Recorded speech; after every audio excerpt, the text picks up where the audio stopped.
Hello friends, welcome to easy English with Azufa. আজ আমরা শিখব এমন কিছু সাধারণ ইংরেজি ভুল যেগুলো আমরা প্রতিদিন করি কিন্তু বুঝি না। তো চলো শুরু করা যাক। ফার্স্টে কি আছে? She do her homework everyday. No, this is wrong. She does her homework every day. This is correct because আমরা অনেকেই ডু বলি কিন্তু she বা he বা it এগুলোর পরে ডু কখনোই ব্যবহার হয় না, এগুলোর পর ডাজ ব্যবহার হয়। সো কারেক্ট অ্যান্সার কি? she does her homework every day. ওকে, সেকেন্ডে কি আছে? I am agree with you. No, this is wrong. I agree with you. This is correct because agree একটা ভার্ব, আর একটা ভার্বের একটা ভাব থাকলে আরেকটা ভাব নিশ্চয়ই হবে না, সো am এখানে হবে না। ওকে, সো কারেক্ট অ্যান্সার কি? I agree with you. Okay, থার্ডে কী আছে? Discuss about the topic. No, this is wrong. Discuss the topic because ডিসকাসের পরে কখনোই অ্যাবাউট হয় না, ঠিক আছে, মনে রাখবে এটা, ডিসকাসের পরে কখনোই অ্যাবাউট হয় না।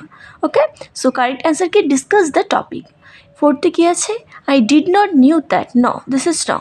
I did not know that because ডিডের পরে ভার্বের বেস ফর্ম হবে, সো নিউ এখানে হবে না, এখানে নো হবে। ওকে, সো কারেক্ট অ্যান্সার কি? I did not know that. Okay, ফিফথে কী আছে? He is very good in English. No, this is wrong. He is very good at English. This is correct because এখানে অনেকের মনে প্রশ্ন আসতে পারে যে এখানে ইনটা না হয়ে অ্যাট কেন হলো। সো আমি ক্লিয়ার করে বুঝিয়ে দিচ্ছি তোমাদের। সো দেখো, ভালো করে দেখো।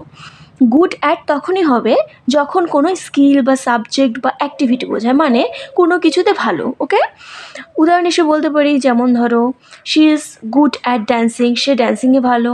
She is very good at English, সে ইংরেজিতে ভালো। সো এখানে এই ক্ষেত্রে আমরা অ্যাট বসাবো। আর ইন কখন বসাবো? ইন তখনই বসবে যখন কোনো জায়গা বা ফিল্ড বোঝায়, মানে কোনো ফিল্ড বা সাবজেক্ট এরিয়াতে ভালো। এক্সাম্পল হিসেবে কী বলতে পারি? He is good in class, সে ক্লাসে ভালো।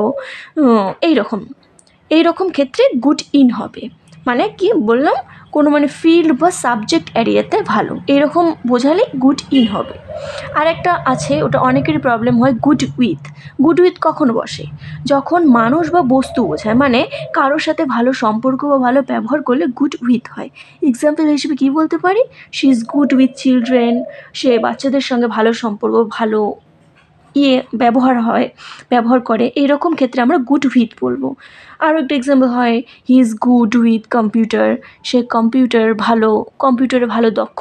এইরকম মানে কোনো বস্তু বা মানুষের সঙ্গে ভালো ব্যবহার বা ভালো সম্পর্ক, এইরকম হলে গুড উইথ হবে। সো আশা করি সবার ক্লিয়ার হয়েছে।